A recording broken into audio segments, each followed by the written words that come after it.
Welcome to Waters World. I'm your host, Jesse Waters. Before we begin, I'd like to make a major announcement. Waters World is officially a weekly show. Every Saturday at 8 p.m. and 11 p.m. we're going to be right here. So thanks to all the viewers that watched. We heard you. So we're just going to give the people what they want. Also moving up in the world, President-elect Donald Trump. Only 13 days until the inauguration. Earlier we spoke with incoming counselor to the president, Kellyanne Conway. Kellyanne, welcome to Waters World. Thank you, Jesse. One of the things I like the most about your boss is this. Tweeting, wow, the ratings are in and Arnold Schwarzenegger got swamped by comparison to the ratings machine of Donald J. Trump, blah, blah, blah, blah, blah. But who cares? He supported Kasich and Hillary. Doesn't he still own a piece of the show? No, he does. It's the Donald Trump and Mark Burnett, where the genius is behind The Apprentice. He does. But he's making the point that without him there, it's not going to be the ratings bonanza, top of the ratings blockbuster show that it was. Yes, always involved with the ratings. Kind of reminds me of a guy named Bill O'Reilly. There you go. I want to talk to you about Joe Biden. He's been out there giving some interviews. We all love Joe, but he has a lot to say. Listen to some of Joe's advice here. Take a look. Grow up, Donald. Grow up. Time to be an adult. You're president. You got to do something. Show us what you have. No, this is the same guy that was dropping F-bombs and running around with squirt guns and getting a little handsy there in the Capitol. Does this just roll off your back at this point? Indeed it does. This is also the guy who was the #2 in the Democratic Party and our federal government, Jesse, over the last 8 years when the Democratic Party has been completely decimated. Yep. They've lost 68 House seats on his watch. 2/3 of the Republican Congress was elected since 2010. That tells you something. What was 2010? Oh, that was the first midterm election after the disaster that was Obamacare took hold. And he's also presided over losing the majorities in the House and the Senate, the governorships. They've lost over 1,000 state legislative seats. So the Biden legacy in terms of the electoral map and in terms of, I think, the political situation is not the best. Yeah, I think he called Obamacare a big effing deal to the president. I think he didn't realize what that really meant. What that really meant. And we agree. It was. That's the way people feel by it. And, look, that's why Donald Trump ran successfully on repealing and replacing it, building the wall and having Mexico pay for it, stopping the advance of ISIS. And speaking of Obamacare, is the plan still repeal and replace? Because President-elect Donald Trump sent out a tweet the other day telling Republicans to be careful because you don't want to take a axe here and just amputate this thing and then shoulder all the blame. It's got to be a political calculation.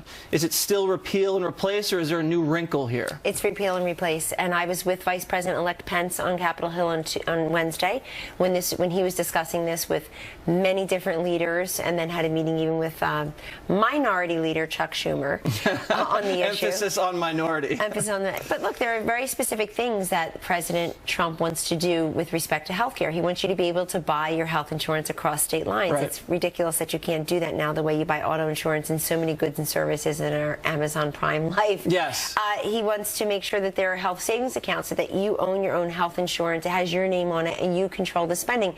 You know, Jesse, nobody ever goes to the car wash before they return a rental car. They don't really take care of it that way. If the health care is in your name and you control the spending, I think people will be much more savvy health consumers, and frankly, they'll have better coverage. So will you guys be prepared when the media and the Democrats trot out these victims of the repeal and replace situation? Because you know they're going to have crying babies and mothers suffering by these mean Donald Trump Republicans. Are you guys prepared for that? Ready for that, because we don't want to harm people. Right. And we understand that there are a couple million people on the Affordable Care Act who like what they have. We don't want them to be uncovered, but they're also undercovered. And there are so many people who have been harmed by the Affordable Care Act who were happy with what they had before this turkey of a law was passed. Jesse, these are people saying, well, wait a second, I thought that was to help people who didn't have coverage. Now I have higher premiums in a place like Arizona, 116% increase, Pennsylvania, 53% increase. The numbers don't lie. People are saying I have fewer choices, less access, worse quality, higher prices. The other thing is we're going to have stories of our own. Good. I've actually asked members to collect stories horror stories on the other side of the ledger in their districts and report to us. What are you hearing from small business owners? What are you hearing from the single mom who thought the Affordable Care Act would help her, and she voted for President Obama twice and now has voted for Donald Trump? Why? Because now she just has 2 jobs that are 26, 27 hours because the employers have refused to give her the full-time job so that she gets health benefits. Now she has 2 jobs, no health coverage, and less time with her kids. It sounds like you're all ready to go on that. Now, the transition. My belief, sterling transition. You guys rolled out a series of symbolic yet substantive jobs announcements, keeping jobs here in this country, which is great news. Also, a very diligent yet suspenseful rollout of some of these cabinet picks, and I think they're all grade A people. But now it seems like the Democrats are wrestling this narrative away from the Great Transition, and now all they talk about is Russia.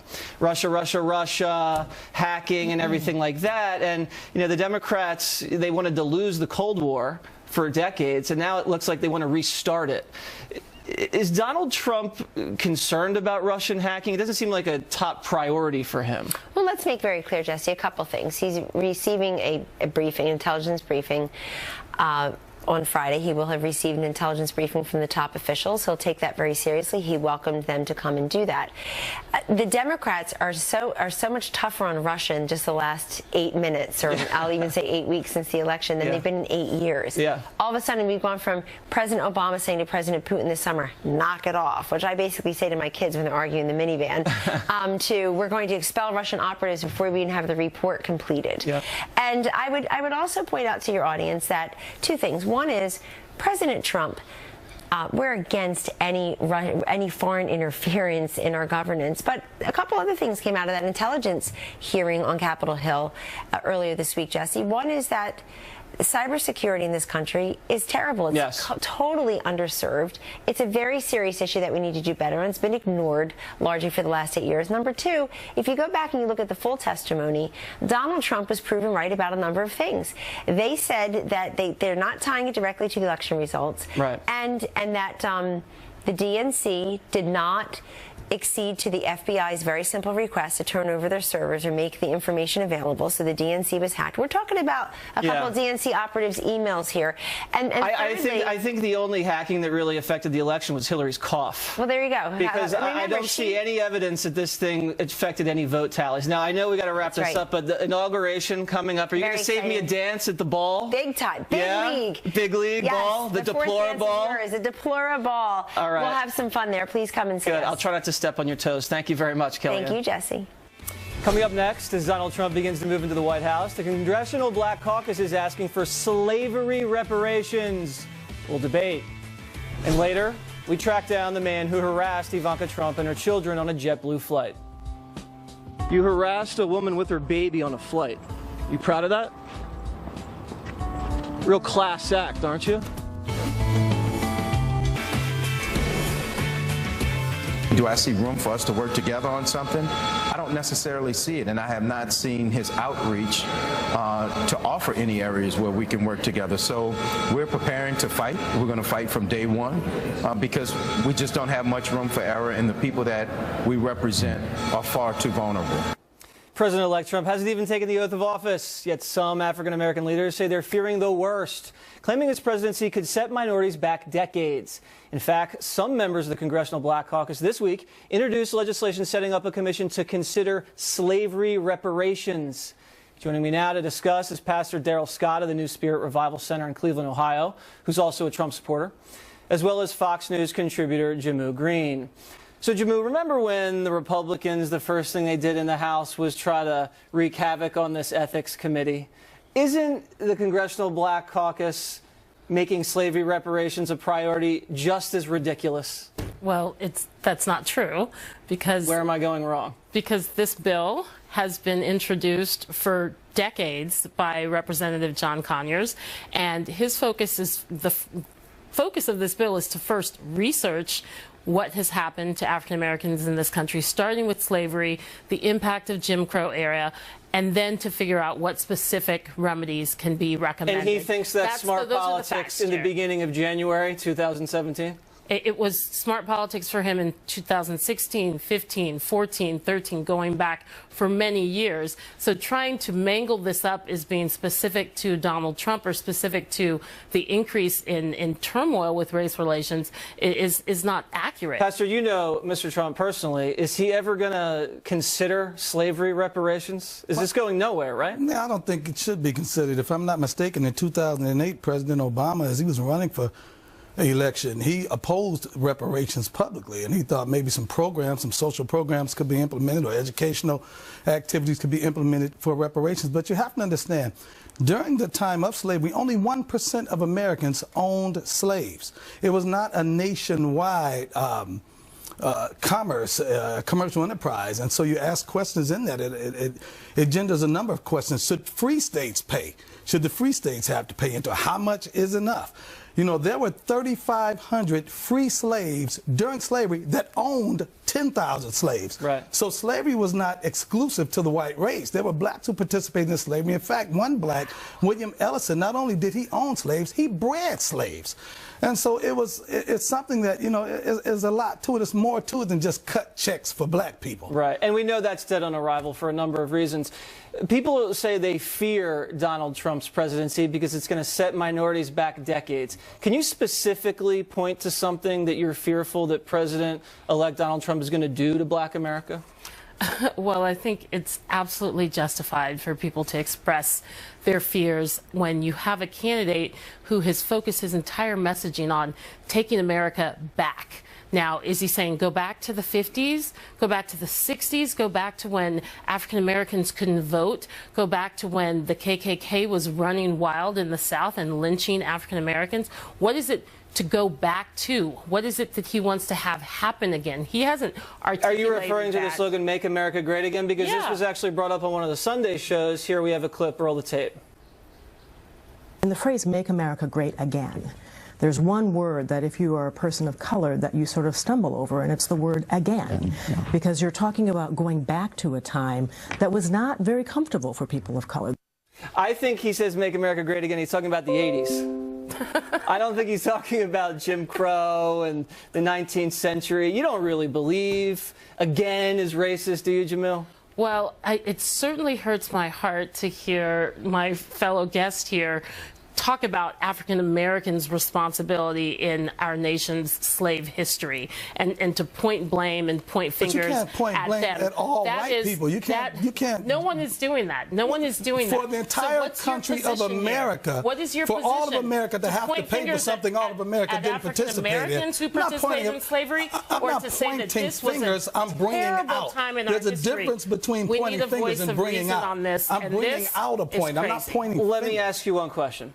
If Trump is so bad for black America, why didn't black Americans turn out and vote for Hillary Clinton?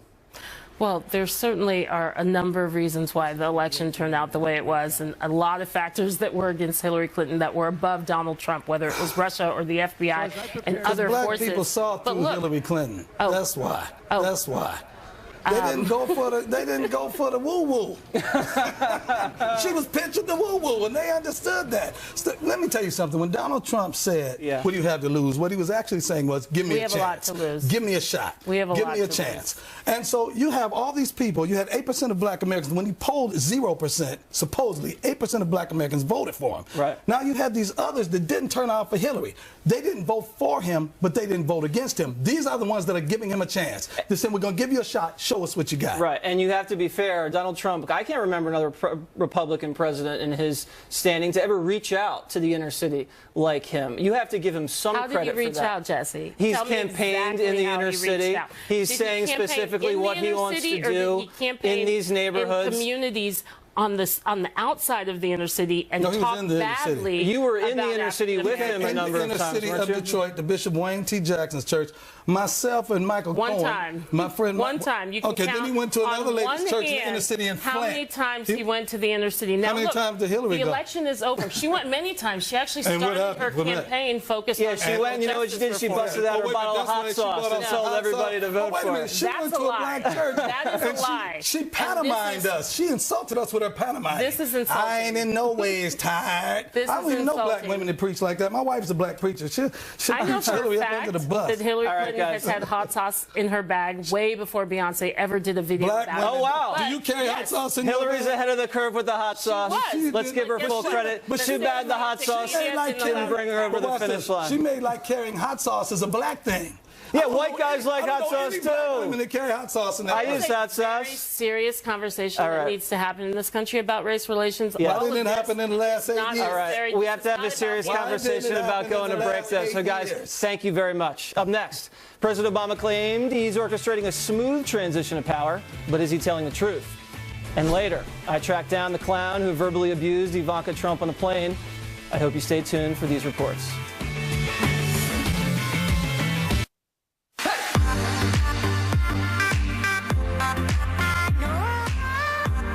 Two days after the election, President Obama said this. My number one priority in the coming 2 months is to try to facilitate a transition that ensures our president-elect is successful. But facts show President Obama has thrown up historic roadblocks for President-elect Donald Trump. Emptying Gitmo, basically. More midnight regulations than any president in at least the last 25 years. Oil exploration bans, dismantling the Muslim surveillance database, scheming with congressional Democrats over Obamacare repeal and replace, politicizing the Russian hacking allegations, kneecapping Israel at the UN, pronouncing he would have beaten Donald Trump if he had run for a third term, and earlier this week he even awarded himself the Medal for Distinguished Public Service. Here with me now to discuss is former Donald Trump campaign manager and founder of Avenue Strategies, Corey Lewandowski. So, Corey, I'm going to ask you straight up. Has President Obama kept his word in offering President-elect Donald Trump a smooth and orderly transition that would result in success? You know, Jesse, it's such a small group of people who've had the privilege of serving as president of the United States. And what I do know is that when President-elect Trump met with President Obama, they had a good conversation. They talked about the problems that our country faces moving forward. Do I think it's helpful that President Obama is now doing things at the last minute that the incoming administration is going to have to undo on their first day? Of course not. But the great part about executive orders is that the first day that Donald Trump is in office, those executive orders are gone. With the stroke of a pen, he changes everything that has been done in the old days. And what we see now is that Donald Trump and Mike Pence, the incoming vice president, have a plan to repeal and replace Obamacare and to build a wall, something that's been a hallmark of this campaign. That's something that Barack Obama isn't going to be able to stop moving forward. Well, speaking of the wall, TMZ just released some photos, which we have, of a wall being erected outside of President Obama's new home in D.C., where he's going to live after he leaves office and be a thorn in the side of President Trump. I don't understand. I thought a wall was racist, Corey. Why is President Obama building a wall? Well, what could that be for? Well, you know, maybe he wants to make sure good walls are have good neighbors, and that's what a good walls are for. And so, you know, maybe that's why we're going to build one on the southern border to make sure we've got good neighbors. You know, it's amazing. Like, this is the hypocrisy of our elected officials. They all say one thing, then they go and do something else. It's, you know, it's like the climate change experts, the left-wing liberals who, you know, they want to come and see Donald Trump, but they fly in on their private aircraft from California. They couldn't fly commercial. You know, they have to take their private plane. And then when they're asked, hey, did you take your private plane in? They put their head down and say, yeah, we did it, sorry. Because it's the hypocrisy of elected officials and the liberal left. That's right. They buy the carbon offsets. That always gets them out of trouble. Now, Vice President Biden out there running his mouth, trying to give President-elect Trump a little advice. We have some tape. Let's play it. What concerns me is that they will make some judgments in the foreign policy area without having thought it through that may cause a lot of problems. If they follow through with the rhetoric by non-action, could have some serious diplomatic and physical consequences. That's what worries me most of anything. So this amuses me specifically because I think it was Biden and Obama who, disregarding consequences, pulled all the troops out of Iraq and created a vacuum for ISIS to take over. And then talking about making empty threats and not backing it up with action. That's exactly what they did by drawing a red line in Syria and doing nothing about it. Are you just rolling your eyes at this point? Well, it's amazing. Again, these guys can't let go of their government service. With all due respect to Vice President Biden, he's been in public life for his entire career, and for the first time, he's going to have to go and find another job, or he's going to retire or do something that he isn't going to be able to live off the government taxpayer anymore.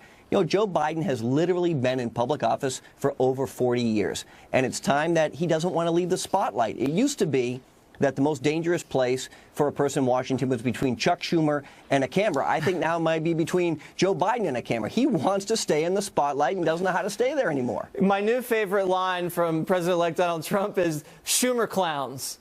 So he's used his branding expertise the way he did with Little Marco and Crooked Hillary and Crazy Bernie, and has now dubbed Schumer and his colleagues in the Senate Schumer clowns. At first, I thought they were playing footsie, and he was saying, he's a better deal maker, at least than Harry Reid. And now Schumer comes out and says Trump wants to make America sick again. And they're going back and forth. It's just a bunch of posturing at this point. Are we going to be able to work with Senator Chuck Schumer or not? Look, it's obstructionism is what it is. What they should do is they should give the president-elect coming in the opportunity to lay out his agenda, which is what the American people voted for. And not just in, conservative states. You look at states like Pennsylvania and Wisconsin and places that have not voted Republican in literally a generation. Since 1984, the American people want change. And Chuck Schumer, what he clearly doesn't understand, and what the liberals don't understand, is that people are tired of politics as usual, and being an obstructionist doesn't mean we're getting things done. The American people want jobs, they want a better economy, they want safety. That's what Donald Trump is promising, and Chuck Schumer should jump on board that train if he wants to be part of it. So you're saying the Schumer clown's got to get on the Trump train? Hey, look, the Trump train is big, and it's left the station, and it's run right over Hillary Clinton. Just remember that. All right. Thank you very much, Corey. I appreciate it. I'll see you at the balls, all right? You got it. All right, next, the far left already banging the drums for impeachment. We'll debate how Trump derangement syndrome is affecting the Democratic Party. And later, hate crime hysteria in the city of Chicago. Breaking information. Donald Trump, white people, what? No. There's a real crowd, please. Small world, all of friends. Welcome back. Trump derangement syndrome out of control. Here's the latest from Hollywood celebrities. To the extent that Trump pursues racist, sexist, anti-immigrant, anti-worker, anti-Muslim, anti-Semitic, anti-environmental policies, we demand that you vigorously oppose him. We demand that you block nominees who threaten the rights of women, the LGBT community, people of color, immigrants, and the poor. And we want you to know that we are with you. As long as you do that stuff, we won't remain silent. We won't remain silent. We won't remain silent. We'll work harder to mobilize our votes and our communities. But we need you. And we expect you to have our backs. Not to be outdone, more radical talk on the O'Reilly factor the other night. When we talk about fascism, we're not talking about just an isolated individual who's president. We're talking about a strong man, a narcissistic personality, tied to big business, tied to big military, possibility of war, and slices of big media, because we know money itself plays a fundamental role in corporate media that allows him to too often get away with why don't you? All right, people gave Hitler a chance, and we saw what that meant for humanity. And with Donald Trump, look at what we're talking about: Muslim registry, wall on the border with Mexico, law and order, which is code word for unleashing harsher repression against Black and Latino people. Rosie O'Donnell joining the party on Twitter saying, quote, Donald Trump is mentally unstable. Less than 3 weeks to stop him, America, whatever that means. And Michael Moore hinting at impeachment a few days after the election. Remember, the Republicans were ready to start the impeachment hearings on day one against Hillary Clinton. Right. All right. The other side needs to be ready to roll right now to do whatever needs to be done to stop his appointments to the Supreme Court. Is that right, though, to do that? Absolutely. You have to do it. And here's someone who's not just hinting at impeachment, he's gunning for it. Professor Robert Kuttner suggested in a Huffington Post article that Donald Trump is wildly unfit to be president, and he will demonstrate that in ways that break the law and violate the Constitution. There is only one constitutional way to remove a president, and that is via impeachment. We invited Mr. Kuttner on the program. At first he agreed, then he changed his mind and said, quote, Fox is an absolutely scurrilous operation, and I don't want to lend it credibility. Don't worry, we do not need any from you. So we asked a different Huffington Post writer to join us. With me is Huffington Post political commentator Alex Mohajer and host of Your Voice Radio, Bill Mitchell. So Alex, I'm going to get in with you here. This can't be good for the Democratic Party brand. First, it was the recount, then the rioting, then the death threats against electors, now the Russian stuff. Now we're getting all this talk about impeachment. You can't really think that impeachment at this point is a good idea, can you? Well, I can't speak to the Democratic Party's brand, but what I can say is that Donald Trump will be in violation of the Emoluments Clause on day one of his inauguration, and that there is a vested interest in making sure that the executive branch of government is following the laws set forth what by clause are you speaking about specifically, principle. Alex? Well, the Emoluments Clause is found in the United States Constitution. It speaks to, foreign governments and their being able to have curried favor with the federal government. And oh, you mean like Trump kind of how the Saudis and all those other regimes in the Middle East were donating tens of millions of dollars to the Clinton Foundation? So the Clinton Foundation is not the federal government, and well, it was going through the Hillary State Clinton Department. That's why she was under investigation. Can I speak? Sure, go ahead. Can I speak, Mr. Waters? Sure. Yeah. So Hillary Clinton was divested from the Clinton Foundation at the time that she was Secretary of State. And if you want to get into an argument about that, the Clintons both said that they would divest from the Clinton Foundation totally and step down from the board. Okay, and now the Trump team has said that Donald Trump is going to divest from all of his holdings, and he's going to let the family run. Mitchell, let me get you in here for a second. Excuse me, Alex. He has failed to release his tax returns. Okay, so yeah. We don't know what he's doing. Keep waiting. And he won't be forthcoming. I don't think those are going to happen. I'm not holding my breath. Okay, good. Please. Mitchell, let me ask you a question here.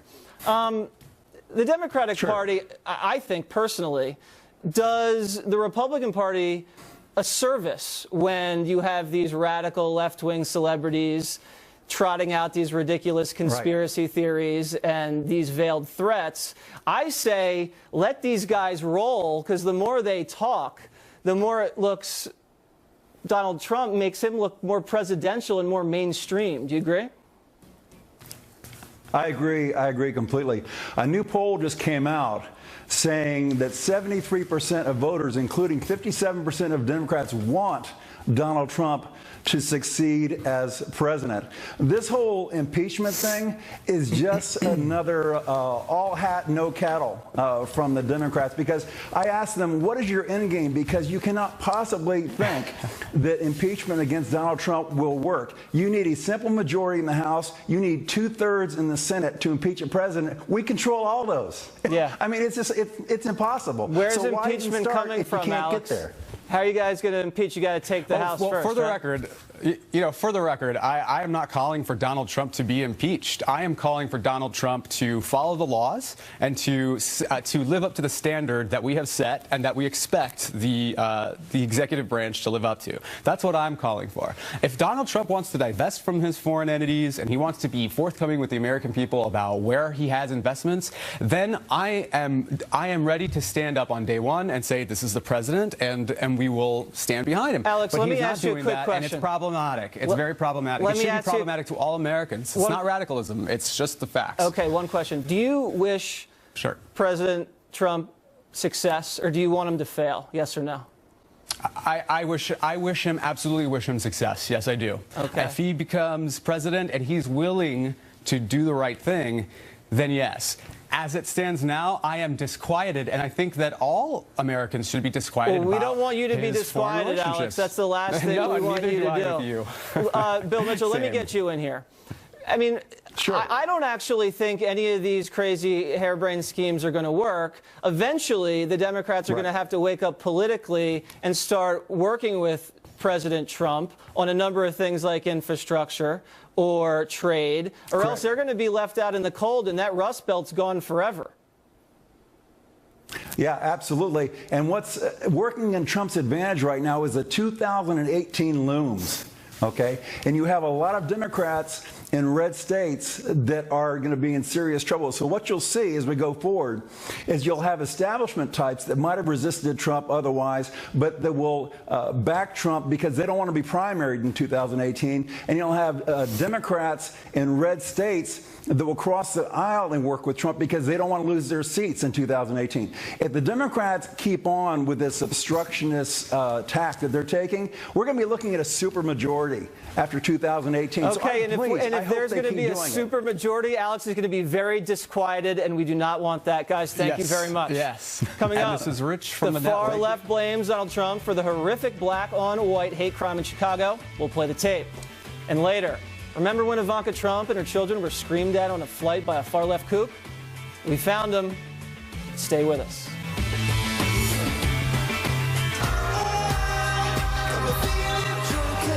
Viewer warning, the tape we're about to show you is deeply disturbing. A white man with cognitive disability being taunted, beaten, and scalped live on Facebook for 6 straight hours.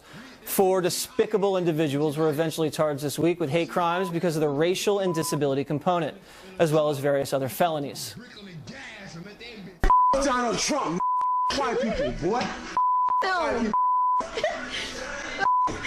Goofy. Yeah, my sister been with y'all. Thinking it's sly. Oh, my sister said this not funny, y'all. The mainstream media didn't cover the story heavily and have been very hesitant to call it a hate crime despite the overwhelming evidence. And CNN actually gave a platform to a woman who actually blamed Donald Trump for this disgusting crime. Roll the tape. I just want to remind folks that we cannot sit here and ignore that for at least for the last year, on very public display, the worst parts of America have been brought from the fringe into the mainstream. So that affects people on both sides. We've talked about white nationalists and white supremacists, the KKK, but there are also when this inflammatory rhetoric is out there, when someone is repeatedly telling you that your community is the worst of the worst, it brings out the worst of the worst in people. Unbelievable. Joining me now to discuss the story is criminal defense attorney Andell Brown and co-host of The Five and former assistant district attorney Kimberly Guilfoyle. Kimberly, the new information we have is that the police have said this is not linked to Black Lives Matter. So that's what we're putting out there because that's what the police said. Why did it take so long for them to bring up the hate crime thing? Because anybody that looks at the tape and hears it says hate crime, no questions asked. What were they doing that whole time before they were charging? Well, they had to go ahead and do the investigation, probably see if they could interview the suspects. They obviously were able to get the tape and review it. But for myself, and I prosecuted hate crime cases, this to me is pretty clear cut in terms of the evidence that you have. You have all of the supporting facts right there on the tapes. You don't even need to rely on witness statements or one defendant turning on the other because the crime is captured on tape, which is really how much unique. time are these people looking at? Well, they're depending if they're convicted on all of them and whether they run the charges consecutively or not. I mean, they're looking at significant time behind bars because kidnapping, which just requires like moving someone from place of safety to say like a closet, or even that could even be considered kidnapping, false imprisonment, aggravated battery, assault, and then the hate crime allegation, which could add time as well. They're going to be behind bars for quite some time. They're going to try and cut a deal or do something, but as to the hate crime, it's got to be specified, and it's a person with disability and also the racial component of it. Probably adds another, what, 5 years, something like that? Yeah, that's big time problem for these guys. Now, Andell, you heard this woman at the top, Sanders. I don't know what her deal is. She's linking Trump to this crime. You condemn that, right? I mean, this has nothing to do with Donald Trump and everything to do with the horrendous actions of these individuals. No one can defend that. No one should defend that. And you can't blame anyone else but the people who did it. I'm glad you said that. Now, President Obama weighed in on this, and he said it was despicable, but he also said that race relations have not deteriorated. I would argue, since I do this for a living, we cover this nonstop, that race relations are not at a really good point right now in this country. Do you agree with President Obama that race relations are getting better? I mean, I think it all depends on your vantage point, depending on what you experience on a day-to-day basis. I don't know what Obama's experiencing. I don't know what you experienced, Jesse. For me, I've seen a lot of division, especially around this campaign. And in stories like this, depending on which side of the spectrum you're on. One side says, oh, look at this is evidence of something. The other side says, oh, you know, they downplay it, and vice versa. It happens, and people use it as a political football. Depending on what their issue they want to put No, you're forth. right. It is used as a political football, and oftentimes it's used against the right. But in this case, it's black on white, and the media is bearing it. Kimberly, I think this has something to do with the city of Chicago. This place is rotten to the core, whether it's something like this, whether it's the gang violence, whether it's Rahm Emanuel and the corruption. What's going on in Chicago? Well, obviously, it's a city under siege by crime, and it's very challenging in these communities, and the number of people that have died, it's a crisis, basically, that this country should direct attention to, and President-elect Donald Trump has highlighted that and called on the mayor, if you can't handle it, then you need to call in. Do you think Rahm's going to listen to Trump and say, hey, come on in and help us fix this thing? Probably not, but again, if they're not tossing political football back and forth like Andel says, I think he should listen and try and get help, because if you care about all lives being lost and the number of lives being lost in Chicago, it should matter, and you should do whatever it takes to make sure that that stops. That's right. And President Obama is going to be there on Tuesday. I will be there, Andel, listening to the president talk about his legacy and maybe going to some of these neighborhoods where this crime was committed. Yeah. So stay tuned for that, guys. Thank you very much. Thanks, Jesse. Up next, justice is served to the man who harassed Ivanka Trump and her family on a flight. We'll see if he wants to apologize. I'm all the way up. All the way up. The holiday season got off to a rocky start for the soon-to-be first family when a liberal attorney and his professor husband verbally harassed Ivanka Trump in front of her 3 small children on a commercial flight in New York just days before Christmas. On the left, we have Professor Matt Lasner, who tweeted out the moment. And on the right, there's Dan Goldstein, who was the one who screamed at and tried to intimidate Ivanka Trump. The outrage sparked a petition calling for Professor Lasner to be removed from Hunter College. So Waters World went to the professor's school to talk to some of his students and also caught up with his husband, Dan, the main culprit. The daughter of the president-elect was sitting in the middle seat of a JetBlue flight out of JFK earlier today with her husband and their 3 children. That's when one of the passengers is accused of verbally accosting her. Professor Matt Lasner here at Hunter College was involved in harassing Ivanka Trump and her baby on a flight. Yeah, that's not cool at all. What do you think about his behavior? I think it was inappropriate. I feel like she's a human, so she deserves respect as anyone else does. Yeah, it's scary. There's a petition to remove him as professor here. Do you support that? I mean, sure, any harassment is not, like, you know, I can't accept that as a woman. I feel like no school should employ somebody like that. No. Do I think you should be removed? No, of course not. Would you be okay if Hunter College employed a professor who harassed Chelsea Clinton and her baby on the flight? I mean, I'm not really a Chelsea Clinton supporter either. There should be some type of repercussion for his behavior. What type of repercussion? Maybe he can be put on like probation or some type of removal for a short period of time. Do you think the school president is going to abide by this petition? Well, I hope so. I mean, if there's proof about that, I really hope that they do something about it. Would you feel comfortable taking this professor's class? No, not at all.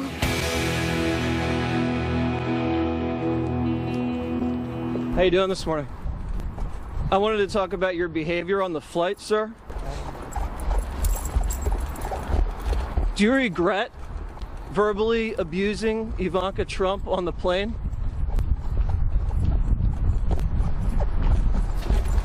You harassed a woman with her baby on a flight. You proud of that?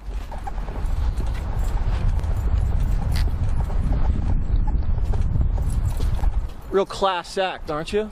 Now you're afraid to show your face?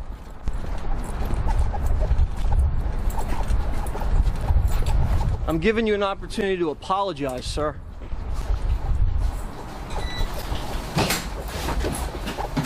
Nothing to say? Joining me now to discuss is Bernard McGurk from Imus in the Morning and co-host of the Bernie and Sid radio show. Way to hold him accountable, Jesse. This spineless, sore loser, crybaby that this guy is. He wouldn't even turn around and face you. Wouldn't answer anything. What a coward. Listen, when you fly, you expect turbulence in the air, not on the tarmac, for God's sakes. This wasn't some dumb, wacky, Modern Family Mitch and Cam comedy bit. This was serious. Those guys actually harassed, accosted, stalked Ivanka Trump.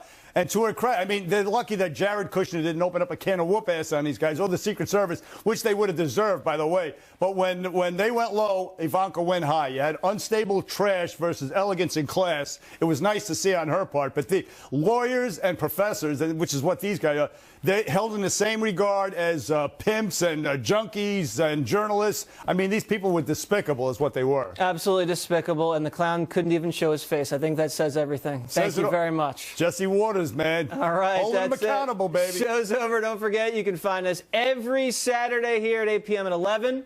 You can also follow me on Facebook, Twitter, and Instagram. Justice with Janine is next. And remember, I'm Waters, and this is my world.